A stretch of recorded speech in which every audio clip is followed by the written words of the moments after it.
Em nome do Pai, do Filho e do Espírito Santo. Amém. Ave Maria, cheia de graça, o Senhor é convosco. Bendita sois vós entre as mulheres, e bendito é o fruto do vosso ventre, Jesus.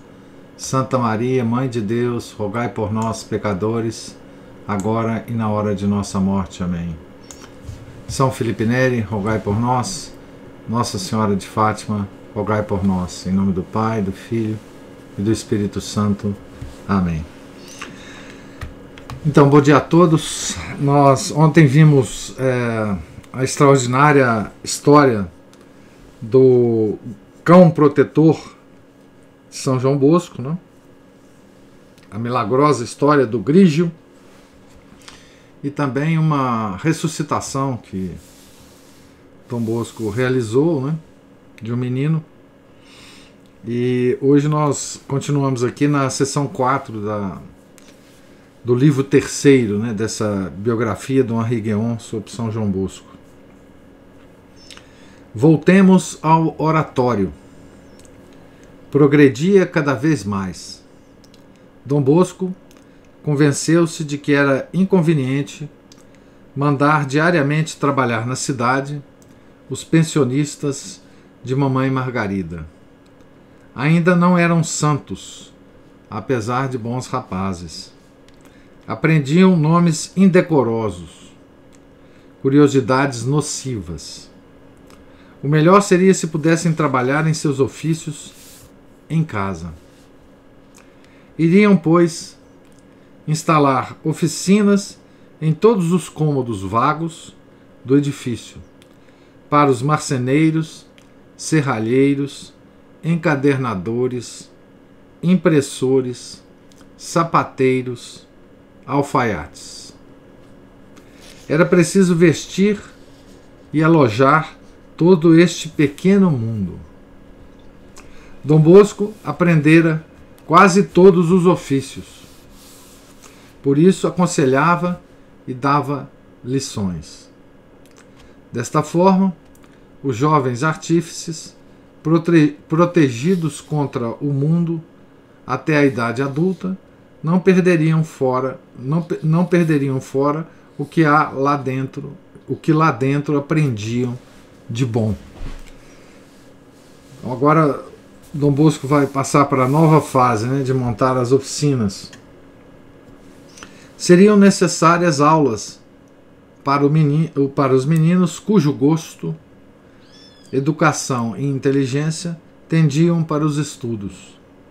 Dom Bosco pretendia formar um embrião de seminário, de onde poderiam surgir vocações, mas onde achar o ambiente necessário.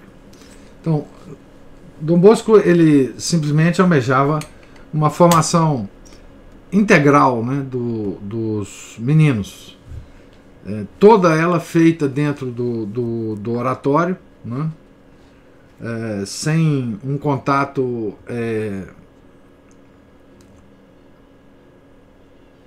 com o mundo que iria então fazer perder esses meninos, né? A respeito dos ofícios, né, quase todos os ofícios ele já sabia, então ele podia orientar, né, os trabalhos. E em relação aos estudos, ele era também um grande intelectual e iria então partir para a orientação desses meninos também, né? Os primeiros esforços para a fundação de uma comunidade obtiveram péssimos resultados. Os padres, depois de colocados, não pensavam mais em sacrificar a liberdade e o conforto. Quanto aos adolescentes, dos quais tanto esperava, desde o convito, tais como Gastine, Busetti, Bélia, Reviglio, já estavam todos estabelecidos na vida. Esses meninos que passaram por lá, né? E que ele esperava contribuição, né? Uns largaram a batina, outros instalaram-se em algum lugar do país natal para exercer o ministério. Pelo menos conseguiu fazer 2 padres. Mas nem tudo estava perdido. Surgia a nova geração, a dos Rua, Cagliero, Francesca, Salvio Turci. O santo os aguardava. Passaram-se 3 ou 4 anos e foi favorecido em sonho com uma profecia. Sob um magnífico carramanchão que se perdia no maravilhoso horizonte, ele passeava acompanhado por um grupo de rapazes. Esse sonho é um daqueles sonhos fundamentais que São João Bosco teve na vida, né? Teve muitos sonhos, muitas coisas aconteceram nesses sonhos, muitas profecias, mas alguns sonhos são fundamentais. Aquele primeiro, né, sonho, e agora este. Sonhos, digamos assim,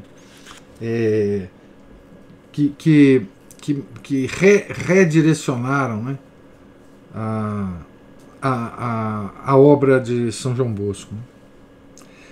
O carmanchão estava coberto de rosas entreabertas, suaves e delicadas, à vista e ao andar.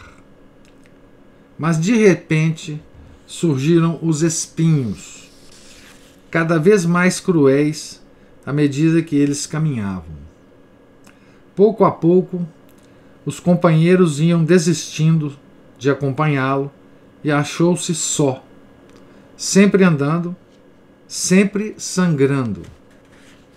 De súbito, um grupo de jovens clérigos, de fronte pura e olhos límpidos, correu a seu encontro, gritando: Dom Bosco, Dom Bosco, somos nós. Estamos às suas ordens, prontos a segui-lo. Então, todos seguiram juntos, sobre os espinhos e as flores. Soube assim quais eram os que desistiriam e os que perseverariam no caminho. Soube até qual era o destino reservado aos maus fiéis, mas deveria tratar a todos com igual benevolência, caridade e obstinação. João Cagliero de Castelnuovo d'Asti, o futuro cardeal, foi-lhe apresentado por um padre sobre a amável colina de Murialdo, e ele adotou o pequeno camponês João Cagliero, que iria se tornar cardeal da igreja, né? João Batista Francesca, de São João Cavanese, o futuro humanista e poeta salesiano, apareceu-lhe com um moleque que lhe dissera ao ouvido: venha logo, é um bom padre, e oferece castanhas grelhadas. Foi em Castelnovo que um pouco mais tarde descobriu Domingos Sávio, o São Luís Gonzaga do oratório, que um dia veríamos nos altares, e também Paulo Albera, seu segundo sucessor à frente da ordem. Miguel Rua, que seria o primeiro sucessor, era um pequeno burguês citadino que frequentava a escola dos frades e cruzava diversas vezes as ruas de Turim. Dom Bosco o havia notado entre os demais num dia em que atravessava o mercado, Porta do Palácio, o nome do mercado. A rapaziada sempre corria em bando na direção do santo, porque ele tinha sempre qualquer coisa no fundo do bolso: bombons, medalhas, imagens a distribuir. Mas a Miguel Rua contentava-se em dar um sinal muito singular que intrigava o estudante. Dom Bosco abria a mão direita e, cortando com a esquerda, simulava dividi-la.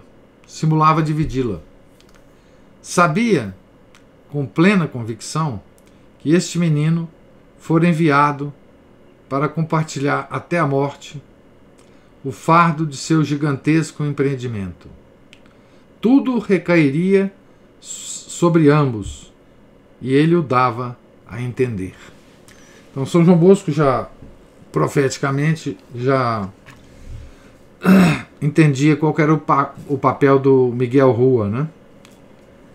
Na sua obra, mesmo que o Miguel Rua não soubesse disso, né?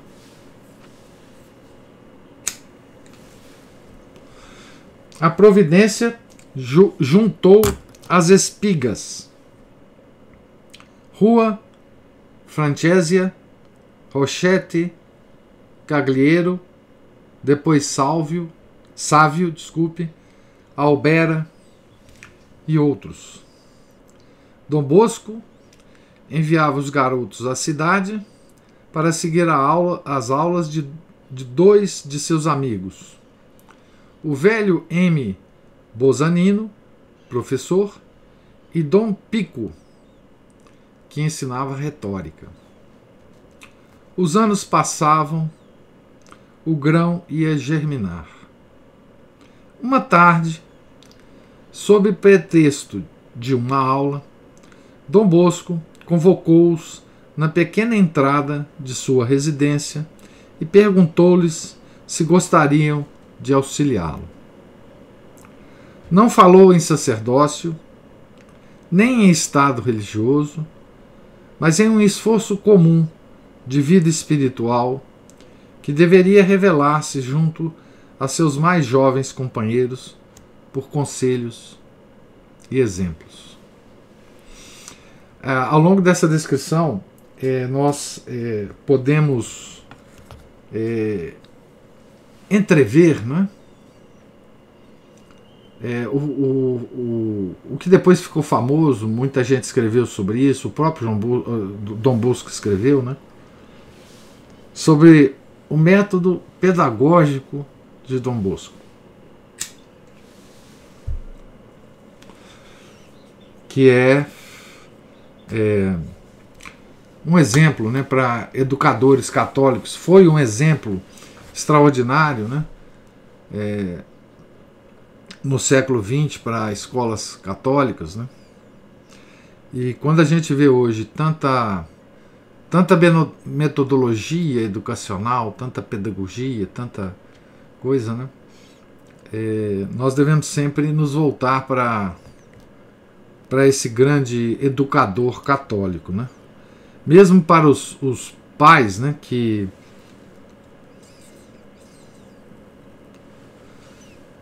optam por educar seus filhos em casa, né? O método Dom Bosco é sempre uma referência atual, né? Nós sempre estamos preocupados em discutir métodos pedagógicos, enfim, a forma mais eficiente de educar, etc, etc, né? Então, uma boa referência sempre será, né, o jeito de Dom Bosco, né?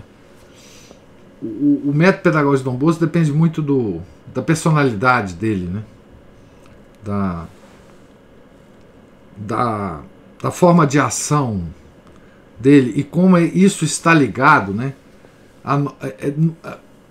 pelo cerne, né, à nossa religião. Por isso é tão importante, né, essa perspectiva de São João Bosco em relação à infância, né? Porque ele se preocupava com isso, né? Como que a partir da infância você poderia formar os homens. E note que São João Bosco ele estava preocupado em educar a escória da sociedade, né? Ele pegava meninos, digamos assim, mal formados, né? Já de uma idade que eles já estavam mal formados, né? Então também uma pedagogia que nos consola, né? Quer dizer, no seguinte sentido, é possível, né, reformar a formação de um menino que já está torto na vida, né? Educou-os um a um com a ideia de vocação. Todos, sucessivamente, vestiram-se com a batina, sentindo-se unidos, solidários, complemento de um único plano, de uma só esperança. Antes da palavra ser dita, já formavam uma sociedade da qual Dom Bosco lançou as bases oficiais na tarde de 6 de janeiro de 1854. Meus caros amigos, disse-lhes na novena que precedia a festa de nosso padroeiro São Francisco de Sales, proponho que comecemos hoje, com o auxílio de Deus, um tempo de exercício prático de caridade para com o próximo. Além desse período, poderão fazer uma promessa que se transformará em voto. A partir desta tarde, nós nos chamaremos salesianos. Então, toda a obra de Dom Bosco é oferecida, né, a São Francisco de Sales, né? Como a nossa formação de crianças também, né? Da Associação Cultural São Felipe Neri. Podemos nos admirar vendo o rude Dom Bosco, desde o início de sua obra, colocá-la sob a amável proteção do Santo Bispo de Gênova. O rude Dom Bosco, hein? Esse é o adjetivo que ele usa aqui, né? O sábio escritor, sutil e famoso, da introdução à vida devota, foi também, não nos esqueçamos, o apóstolo popular do Chablais. No entanto, seria injusto, injurioso e até escandaloso, e os incrédulos não deixam de o propalar, dedicar-lhe uma devoção fácil, um ascetismo com água de rosas, ou uma mística um tanto anuviada, impregnada de sensualidade. Eu adoro essa expressão aqui, ascetismo com água de rosas. Do mesmo modo, não poderiam, sem falsear ultrajantemente sua pessoa, especializá-lo num apostolado quase mundano.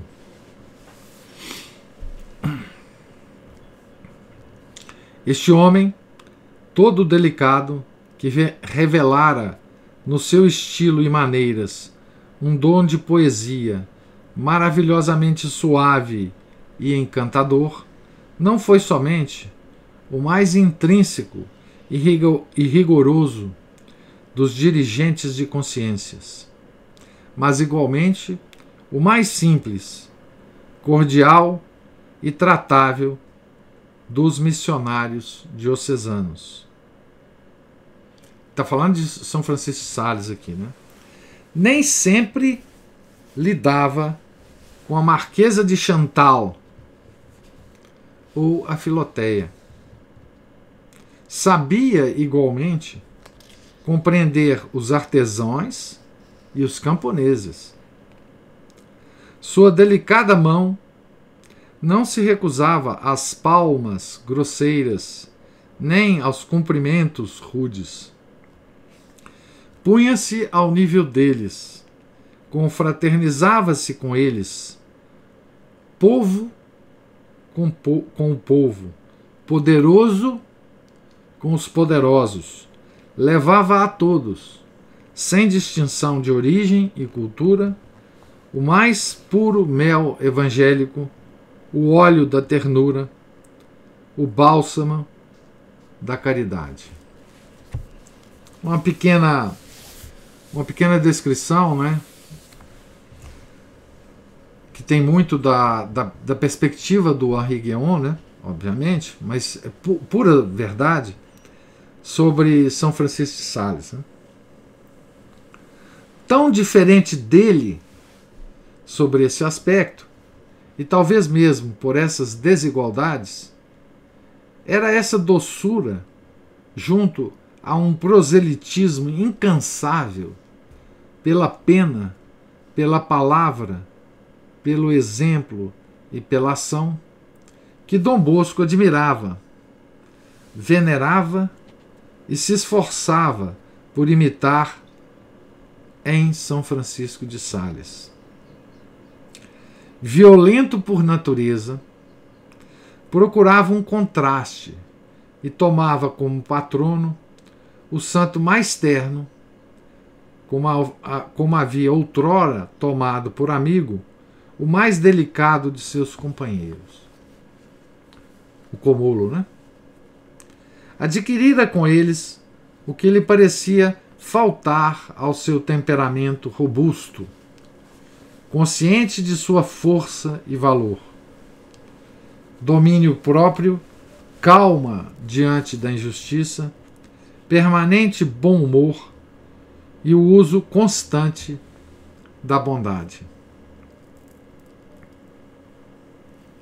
Essa bondade lhe provinha do berço, mas só por um esforço contínuo foi que conseguiu fazer dela o centro de sua vida, assegurando-lhe o lugar mais destacado para irradiá-la sobre toda a cristandade.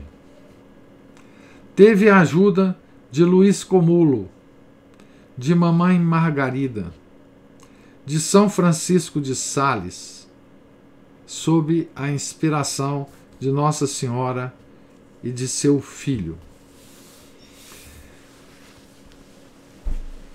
Aqui também nós temos uma outra lição, né, de São João Bosco que modernamente muito nos é útil. Né?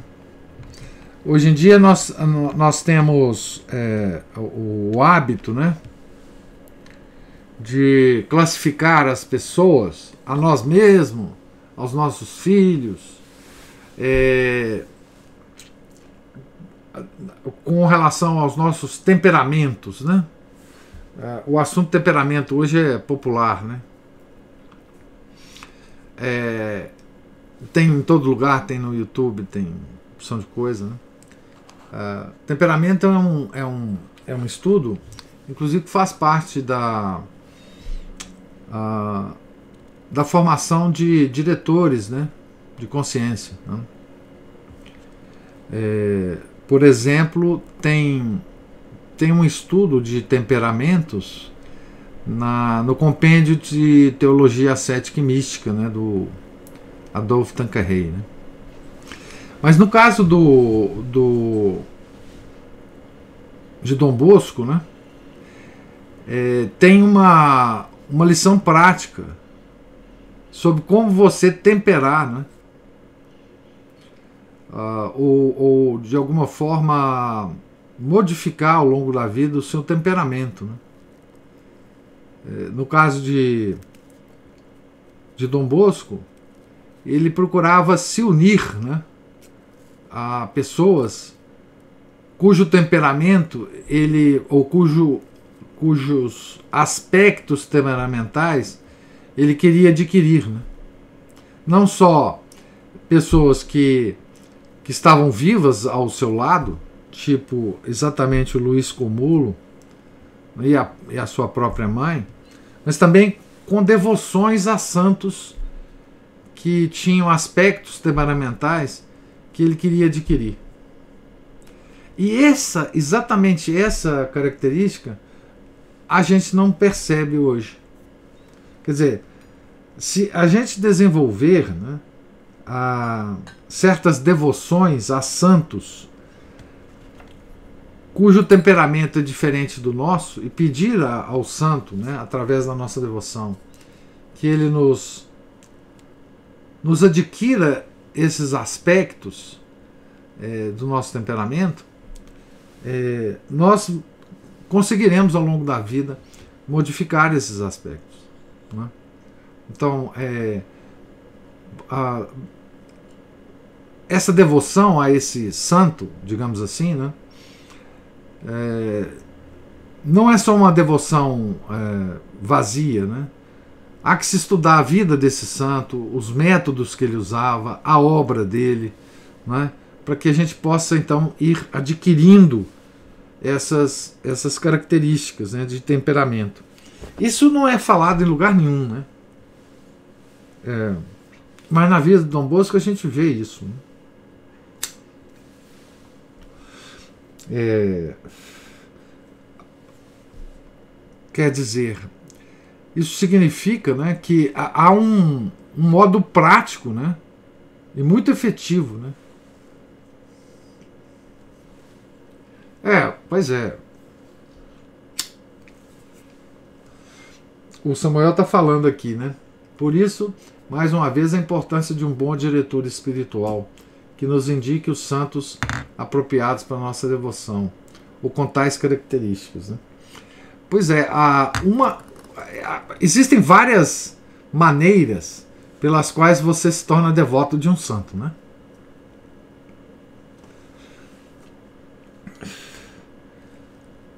E pode ser o santo de devoção da sua família, pode ser, no meu caso, foi o santo que minha mãe era muito devota e me deu a ele, né, na minha infância. Pode ser um santo que você lê a vida e fica apaixonado com ele. Mas não se fala, né? Não se fala, pelo menos publicamente, aí nas obras que saem sobre temperamentos, etc, etc. Não se fala desse aspecto, né? Você ser devoto a um santo cujo aspecto temperamental é diferente do seu e cuja característica você quer adquirir ao longo do tempo. São coisas, são sutilezas católicas cuja riqueza só nós temos, né? Nós católicos. E, obviamente, nós passamos por uma fase duríssima, né, com relação à direção espiritual. É muito difícil hoje você ter um bom diretor espiritual, né, porque isso já não é mais a preocupação de formação na igreja, nos seminários, etc, né. Mas nós podemos, de alguma forma, né, compensar isto com nossas leituras, né? Se vocês lerem, né, a parte introdutória do compêndio de teologia ascética e mística do padre Tanqueray, num determinado momento, ele diz que está escrevendo aquele manual justamente para aqueles que não tenham, ou não tinham, na época, oportunidade do contato com um bom diretor espiritual, para que aquele manual servisse de alguma forma, não é, como uma direção de vida, não é, uma espécie de autodireção espiritual. Vocês vejam que isso já era uma matéria preocupante na época que Padre Tanqueray escreveu esse manual, né? Por isso, eu lembro, né, o Padre Paulo Sandes dava tanta importância a esse compêndio, né, que não é uma coisa fácil de ler, que não é uma obra, digamos assim, literária que você lê com prazer e para usufruir daquela coisa assim momentaneamente, né? Mas é uma obra que, para os pais que têm condição de lê-la e entendê-la, não só é muito importante para os pais especificamente, como também no tratamento dos pais com os filhos, né? É uma obra absolutamente fundamental hoje, mas infelizmente ela só pode ser acessada por gente que tem uma certa, enfim, um certo hábito de leitura, um certo hábito de estudo, porque cada página daquele manual enfim, é uma página difícil de ler e de entender, né? Vocês que acompanharam as palestras do Padre Paulo sabem muito bem do que eu estou dizendo, né? Então é uma coisa vagarosa, etc. Mas é um livro que foi escrito com esse objetivo, né? de orientação, né? Para tempos difíceis, né? É uma espécie de manual de sobrevivência. Né? Então, enfim, continuemos aqui. Doçura. Dar-se a si próprio de início. Dar Deus em seguida. Tal era a lição de seu santo padroeiro. Dedicar-se inteiramente e sem reservas todo o seu tempo, todas as suas forças, toda a sua experiência, todo o seu saber, todo o seu coração e toda a sua alegria.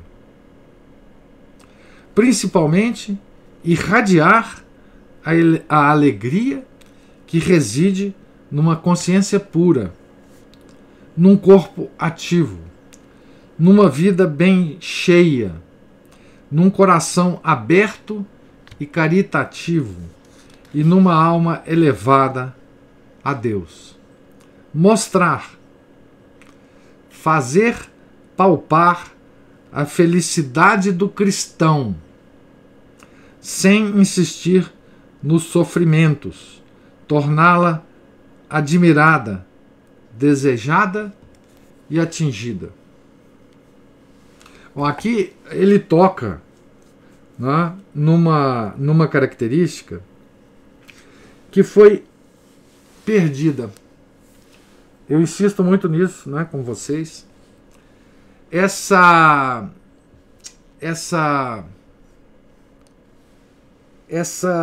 alegria cristã, né, ela foi perdida para nós hoje.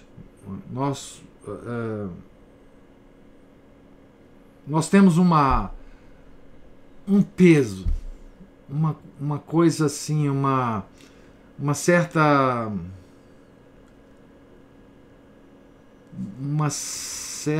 depressão. Quer dizer, eu estou dizendo para a maioria dos católicos, digamos assim, que querem fazer boas obras, que se esforçam na vida, um certo peso da nossa religião.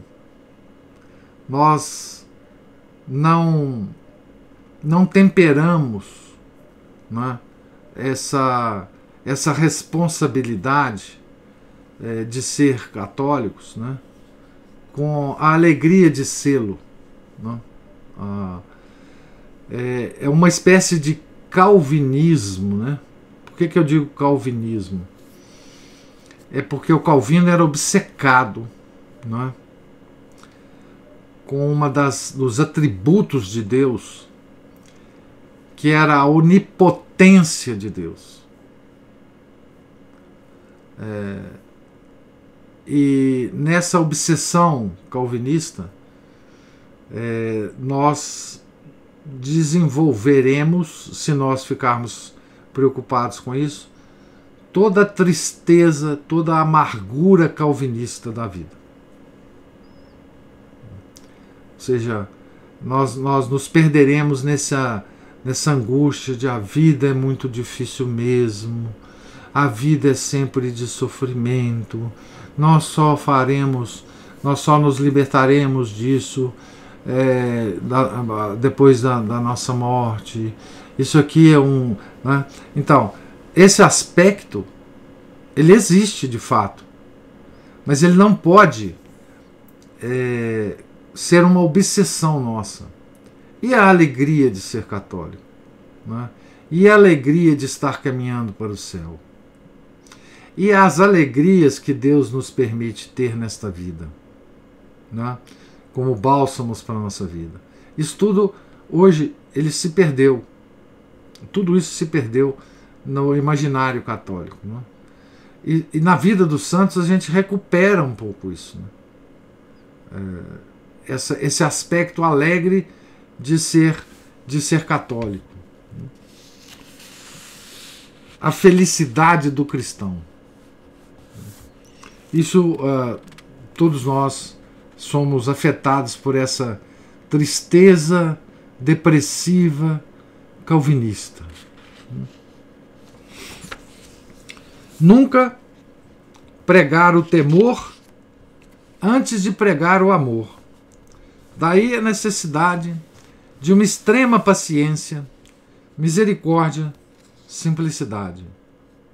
Não tratar do alto as almas, tomá-las onde estão, à flor da terra, se necessário.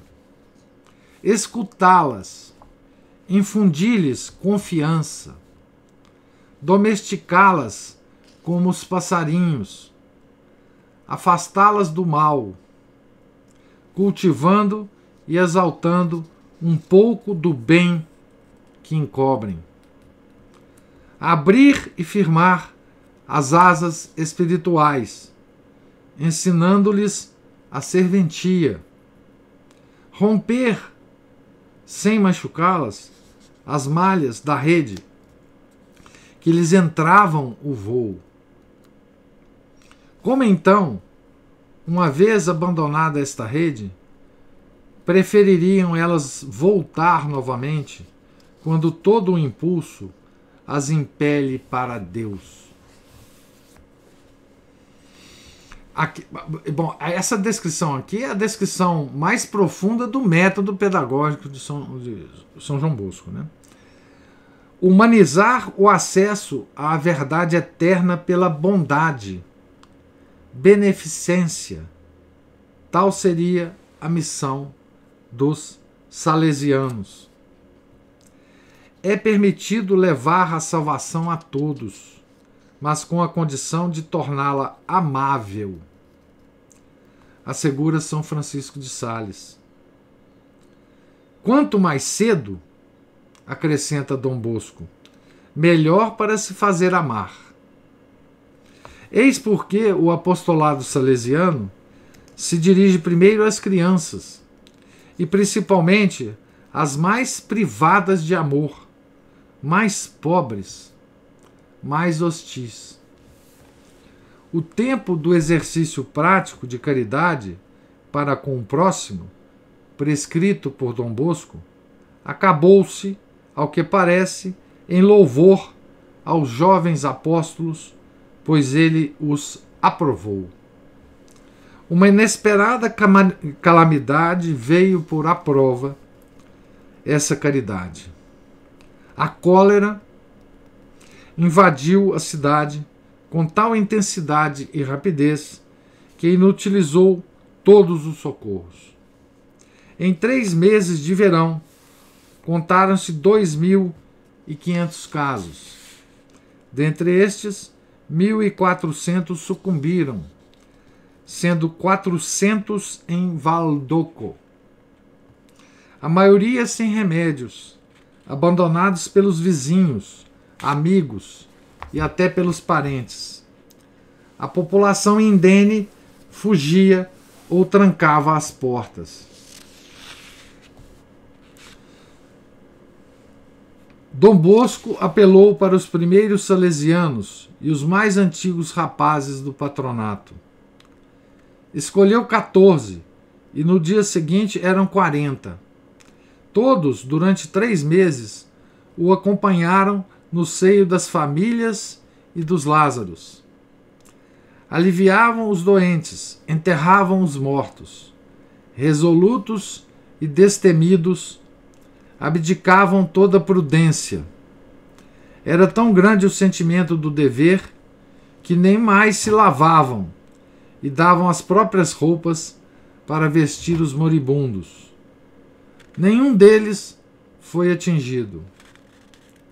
No dia 25 de março do ano seguinte, 1885, o dia da Anunciação, Dom Bosco recebia, em particular, o jovem padre Rua, no seu pequeno quarto, onde ainda podemos ler, numa tabuleta pregada à parede, a inscrição que tanto emocionara Domingos Sávio por ocasião de sua primeira visita. Da mihi animas, cetera tole. Dai-me almas, e ficai com tudo mais. Rua contava 16 anos, e Dom Bosco já o achava digno de fazer seus votos antes dos outros. Pobreza, castidade, obediência. Um crucifixo sobre a mesa, Dom Bosco de pé, Rua a seus pés. Toma, meu pequeno Miguel. Aí, no segredo, no silêncio, iniciava a insigne partilha que predisse o santo ao escolar no tumulto da rua. 3 únicas testemunhas: o fundador, o primeiro dos noviços e Deus. Aí nasceu a ordem dos salesianos. Igual cerimônia repetiu-se sem maiores aparatos para os outros. Nada mudou nos estudos, nos exercícios espirituais, nem no popular apostolado da misteriosa congregação, mas os votos teciam, de alma em alma, um elo mais forte e mais sagrado. Encorajado por Dom Borel e Dom Cafasso, seu prudente confessor, Dom Bosco preparava as regras. Então, Dom Cafasso era o diretor, confessor de Dom Bosco. Né? Aquele padre, não sei se vocês lembram da história, né? Que o menino Dom Bosco encontrou numa daqueles jogos na frente da igreja, e ele estava lá na porta da igreja esperando abrir a porta da igreja. Esse é o Dom Cafasso, né? Inspirava-se nas outras ordens. Dom Bosco agora está preocupado em escrever a regra, né? Da ordem.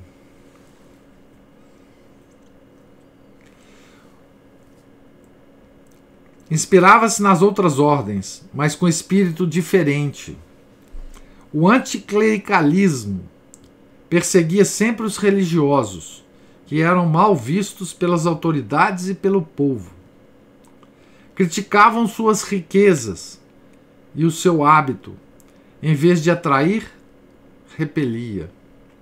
Mas os outros pensavam que se Dom Bosco fazia exceção, era porque considerava sua obra como uma obra livre, de caráter mais humanitário, mais social que religioso. Nisto se enganaram, e Dom Bosco achava conveniente aproveitar o equívoco. Era necessário guardar o contato com o povo que ele desejava elevar, educar e salvar. Quanto mais sua obra se aproximasse de uma ordem terceira, semi-leiga e do clero secular, mais probabilidades teria para manter suas posições e alargar o campo com novas conquistas. No entanto, Mamãe Margarida envelhecia. Tinha então 55 crianças para cuidar. Era auxiliada nesta ocupação por um grupo de senhoras piedosas que fundaram uma associação. Seu quinhão ainda era muito pesado, mas iria até o fim, um tanto aliviada das preocupações que lhe causavam o futuro filho. O futuro do filho. Haveria, por acaso, sonhado tão extraordinário sucesso em sua pobre casa? Até este bom êxito a esmagava. Seu filho, seu querido filho, havia feito tudo isso. Seu Joãozinho. Não precisava mais dela. Teria sempre quem o auxiliasse. Podia agora cantar, quando se sentisse muito fatigada, o Nunc Dimittis, do velho Simeão. No princípio do inverno de 1856, Mamãe Margarida resfriou-se. Uma pneumonia atacou-a e no fim de 8 dias ela expirou. Que luto para o filho e os demais. Ela era a mãe do oratório, de todos, pequenos e grandes, de todos os que consolou, repreendeu, serviu. Era a alma branca do santo, a encarnação da ternura. Nunca mais haveriam passar com sua touca da pequena horta para o grande pátio. Dom Bosco estava aniquilado. Jamais havia pensado, tinha ele tempo, na eventualidade desse desastre. 2 horas depois, recolhia-se ao santuário que ela tanto amara, por ser dedicada à Virgem Maria, à capela subterrânea da Consolata, onde ressoavam tantas ave-marias suplicantes. Virgem da Consolação, suspira ele, vê, não tenho mais mãe e tenho muitos filhos. Tomará seu lugar? Pois não? Eu vô-lo dou. Protegei meus filhos, Virgem Maria. Então aqui nós vemos Dom Bosco, né, pedindo à Virgem Maria para agora tomar o lugar da Mamãe Margarida na sua obra, né? Terá sido nesse momento, ou mais tarde, que, voltando ao oratório, anteviu, na frente do pátio, uma estátua da Virgem, no cimo de imensa igreja, sob uma coroa de estrelas de maravilhoso esplendor. Isso é uma visão que ele teve, né? Nossa Senhora Consoladora, agora auxiliadora, devia dentro em pouco proteger, como se fora mãe, os edifícios, pátios, capela, patronato, oficinas próprias, ordem recém-nascida, todo o reino de bondade onde reinava Mamãe Margarida. Então aqui nós terminamos, né, o item a seção 4 do capítulo do livro 3, né, da biografia do São João Bosco. Eu vou parar por aqui hoje, a gente continuar amanhã, né? Nós nesse trecho, né, que nós lemos, nós nos despedimos então da Mamãe Margarida, né, que foi para o céu, né, certamente, deixando a Dom Bosco com a maternidade da Mãe de Deus, né, que vai protegê-lo desde sempre, né, desde criança, mas agora ainda mais sem o consolo e a proteção da Mamãe Margarida, né. Pergunto se vocês têm alguma observação, alguma pergunta sobre a nossa leitura de hoje. Pois é, eu recomendo, primeiro, que vocês leiam uma biografia mais completa, porque tem muito detalhe sobre isso, né? Naqueles 2 volumes publicados pela Flos Carmelli. Eu sei que inclusive eles são caros, né? Mas lá tem muito detalhe, inclusive detalhe das várias fundações, detalhes sobre inclusive o envio, né, de padres salesianos para o mundo inteiro, inclusive para o Brasil, etc, etc. Agora, uma obra específica balizada sobre a pedagogia de Dom Bosco, eu de fato não sei. Eu sei quem deve ter, porque já ouvi palestras sobre isso da dona Ivone Fedeli, certo? Ela é uma entusiasta desse método de Dom Bosco, e ela tem uma ou outra palestra que ela fala sobre isso. Tem uma até que ela fala especificamente sobre isso. Não sei se nessa palestra ela cita algum tipo de referência bibliográfica, né? Mas eu acho que de fato esse método, né? Sim, Padre Daniel Pinheiro.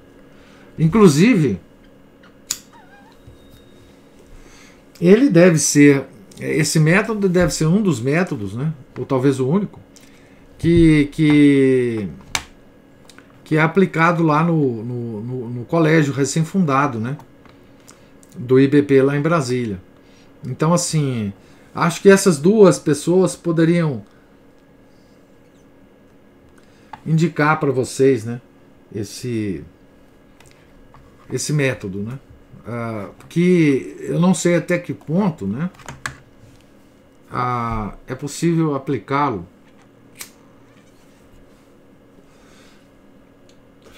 Que é possível aplicá-lo, é óbvio que é. Mas até que ponto é possível aplicá-lo, por exemplo, e eu acho que é um ganho enorme, né, por exemplo, no homeschooling.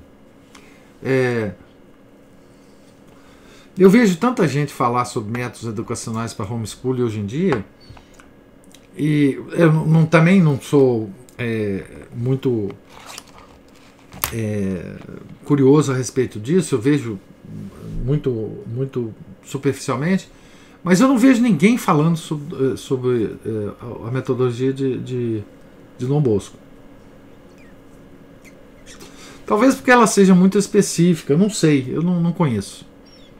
Não é uma área que eu domino, né?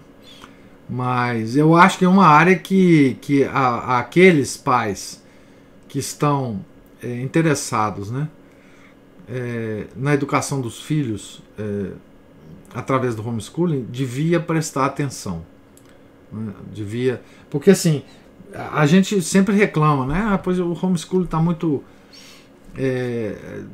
dominado pelos protestantes, etc. Tem muita literatura protestante, mas tem muita literatura católica sobre isso, né? Basta desencavar, né, e começar a falar, enfim, né? Então é a sugestão que eu dou, né? E eu de fato não sou um bom conselheiro para isso. Tá certo? Gente, Deus lhes pague pela presença, pela paciência. Tenham todos um santo dia.